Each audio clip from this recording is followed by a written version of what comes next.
So hello everyone. Today we are going to discuss about the mucosa associated lymphoid tissue.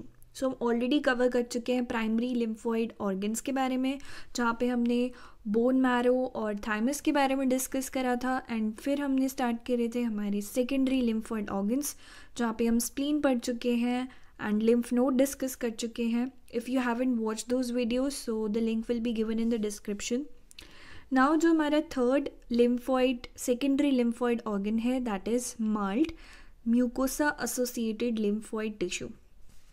सो यहाँ पे क्या होता है, this MALT comprises of the lymphoid tissue which is present within the lining of the respiratory tract, digestive tract और the urogenital tract। तो वहाँ की lining पे प्रेजेंट होता है। एंड हमारी बॉडी में जितने भी लिम्फॉइड टिश्यू हैं उसमें से 50% around 50% of the lymphoid tissue in our human body is malt। So, यहाँ पे हम देख रहे हैं कि this is the wall of the intestine. ये जो आप देख रहे हो this is the wall of the intestine. अब यहाँ पे डिफरेंट टाइप की सेल्स आपको नज़र आ रहे हैं। ये देखिए, सबसे पहला जो सेल है उसके पास कुछ फिंगर लाइक प्रोजेक्शंस आप देख रहे हो। ये जो फिंगर लाइक प्रोजेक्शंस होते हैं इनको हम बोलते हैं माइक्रोविलाई।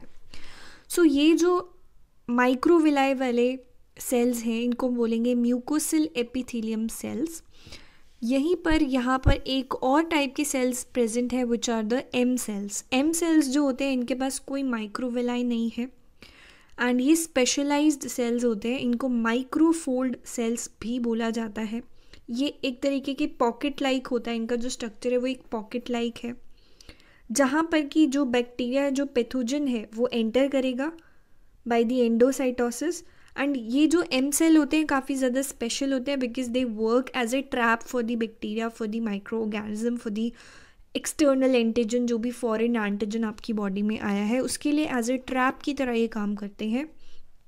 सो अभी हम उसके पूरे प्रोसेस के बारे में देखेंगे। And these are the intraepithelial lymphocytes जो ब्लू कलर में आप देख रहे हो। सो अब हम थोड़ा सा सिंपलर डायग्राम की तरफ चलते हैं। So guys, this is the intestine wall. ये जो आप देख रहे हो this is the intestine wall. And यहाँ पे आपको सेल्स दिख रहे हैं which are the mucosal epithelium cells जिनके पास माइक्रोविलाई है। बट यहाँ पे एक और सेल है, this cell is known as the goblet cell। this is known as the goblet cell। and ये जो है this is the M cell। M cell के ऊपर कोई माइक्रोविलाई प्रेजेंट नहीं है। so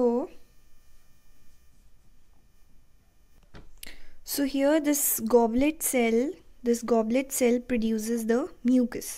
this is the mucus। Suppose आपने ना कुछ खाना खाया, आपने कुछ खाना खाया, this is the food you have eaten.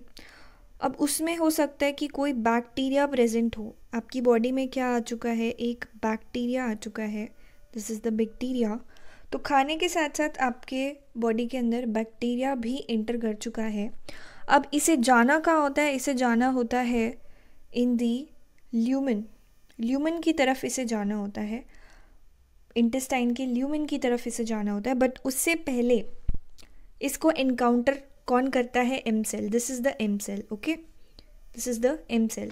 तो ये जो एम सेल होता है उसके पास कोई माइक्रोविलाई नहीं होता है, स्पेशलाइज सेल्स होते हैं, इनको माइक्रोफोल्ड सेल्स भी बोलते हैं। And they are pocket like.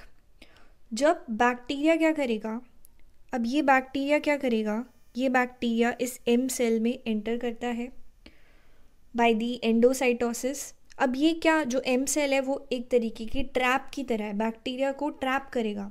एक जाल बिछाया है हमने। क्यों जाल बिछाया है, क्योंकि इसके अंदर कौन बैठा है, इसके अंदर बैठा है macrophage.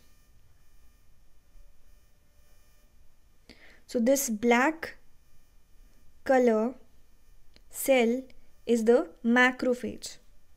And you know that macrophage क्या होता है? फेगोसाइटिक सेल होता है जो कि खा जाता है बैक्टीरिया को, जो भी बाहर का जो एंटीजन है. Macrophage is a phagocytic cell. So अब क्या होगा, उसके अंदर कौन बैठा है? मैक्रोफेज बैठा है एम सेल के अंदर, जो कि क्या है, हमारे पास एक किलर सेल होता है. उसके पास इतनी पावर है, अगर वो बाय चांस नहीं मरा, मैक्रोफेज उसे नहीं मार पाया, उस बैक्टीरिया को नहीं मार पाया, तो यहाँ पर एक और सेल प्रेजेंट होता है, that is the cytotoxic T cell. यहाँ पे क्या प्रेजेंट होता है? Cytotoxic T cell. Cytotoxic T cell फिर उसको मार देगा, उसको किल कर देगा. अगर बाय चांस वो मैक्रोफेज से बच के आ गया वो बैक्टीरिया, तो अब उसको कौन मार देगा? Cytotoxic T cell.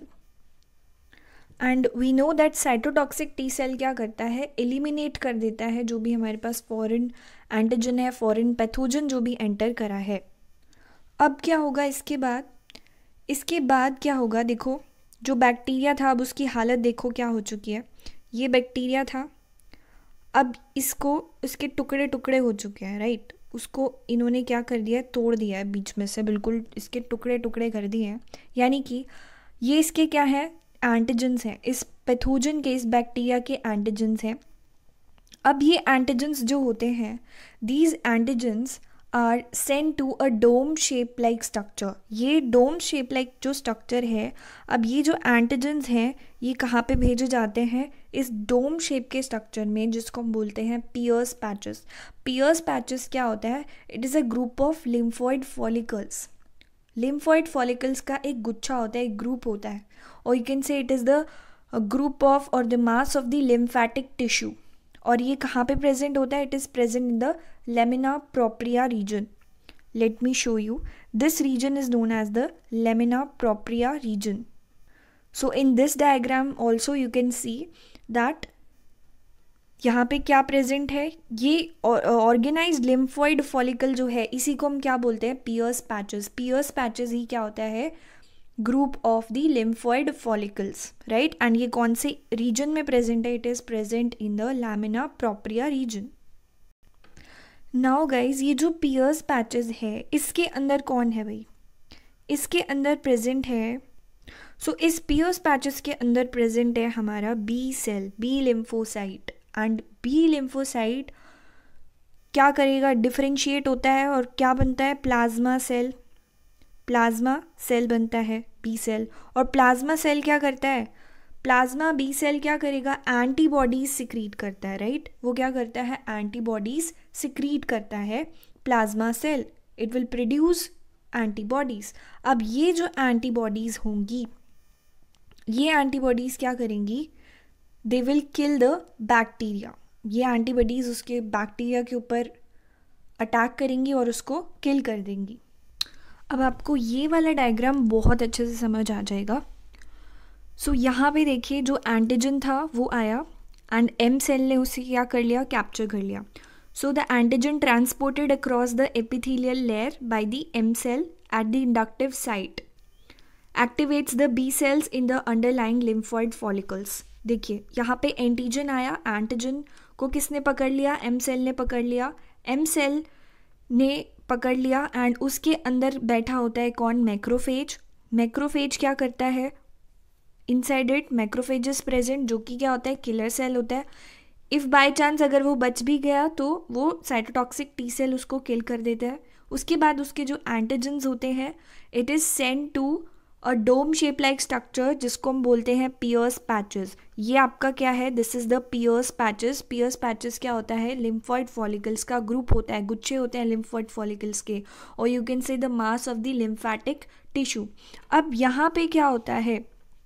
फिर यहाँ पे द एक्टिवेटेड बी सेल, अब यहाँ पे इस लिम्फॉइड फॉलिकल्स में, यानी कि जो पियर्स पैचेस हैं वहाँ पे बी सेल जो होते हैं वो एक्टिवेट हो जाते हैं, वो डिफरेंशिएट होते हैं इनटू द प्लाज्मा सेल्स. अब ये जो प्लाज्मा सेल्स होते हैं वो एंटीबॉडीज़ को सिक्रीट करते हैं, एंटीबॉडीज़ प्रोड्यूस करेंगे. एंड यहाँ पे कौन सी एंटीबॉडी प्रोड्यूस हो रही है? IgA, right. And so the outer which will migrate along the submucosa. The outer mucosal epithelial layer contains the intraepithelial lymphocytes, of which are the T cells. So ये जो आप देख रहे हो intraepithelial lymphocyte, intraepithelial lymphocyte कौन से हैं? T cell. These are the T cell. So अब ये जो antibodies produce हुई हैं IgA, these antibodies will kill the bacteria. So this was all about the malt. If you like the video, do share it with your friends and don't forget to subscribe the channel for more updates. Thank you and have a wonderful day.